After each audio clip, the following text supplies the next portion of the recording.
Okay, so now we're going to go through the different modes in the gauge.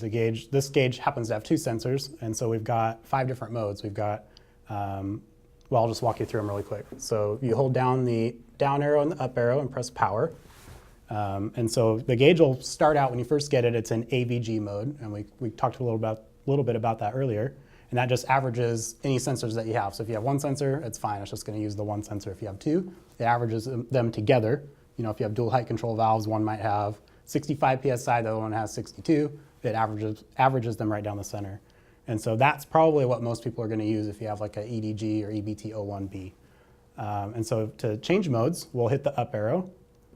And the next mode you'll see is 4cal. And what that does is it's exactly like Abg mode, but it lets you save 4 different calibration settings. So you could have mode 1, could be with 2 axles down. Let's say you have a drop axle that uses the same height control valve. You know, so you've got 2 axles down, and then you put your 3rd axle down, and now you know the system is going to have the same weight on it, but it's all going to be a different pressure because you're going from 4 airbags to 6 airbags.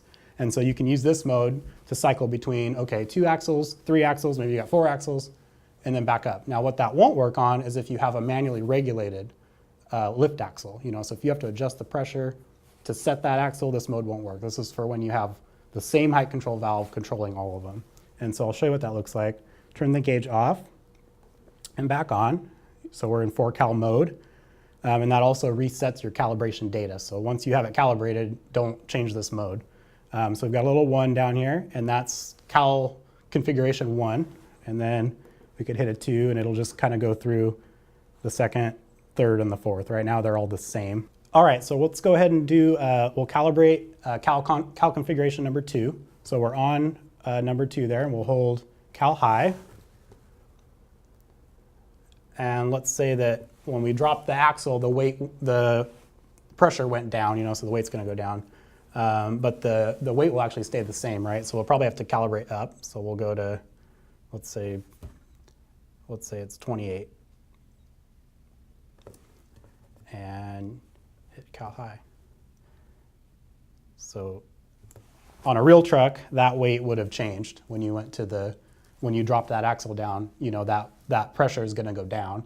So your weight would have gone down. So you would have actually had to raise it back up to the weight that it was before, pretty close. It'd probably be best if you went across the cat scale and got a real group weight for as a triaxle and as a tandem, empty and loaded. So, okay, so now we've got cal config 2, and we can cycle through our 3 and 4 we're not using, but there's our 1, and there's our 2.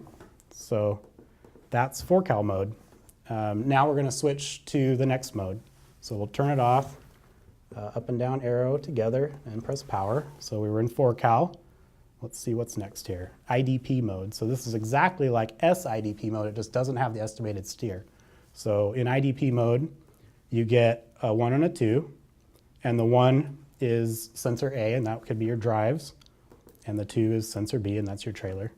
And it just goes 1 and 2, and then back through, it just cycles around. So this would be if you didn't want to use estimated steer, and you only wanted to do your drive and your trailer. All right, our next mode is SAVG, and that is average mode plus steer. So let's say you didn't have it hooked up to your trailer, or you had a dual height control valve on your truck. That's really the only reason you would use this mode, is if you had dual height control valves on your truck. You'd be able to calibrate the steer, and then it would average the drive together. And that's pretty self-explanatory. It looks the same. You know, we've still got the 1 and the 2. The only difference is the 1 is your estimated steer axle, and the 2 is your drive. It goes back, and it'll show the total weight of your truck without the trailer. So, right, so our next mode is SIDP, and again, that's steer, drive, and trailer. Sensor A being your drive, and sensor B being your trailer. And then we're back around to AVG. So that's all of our modes.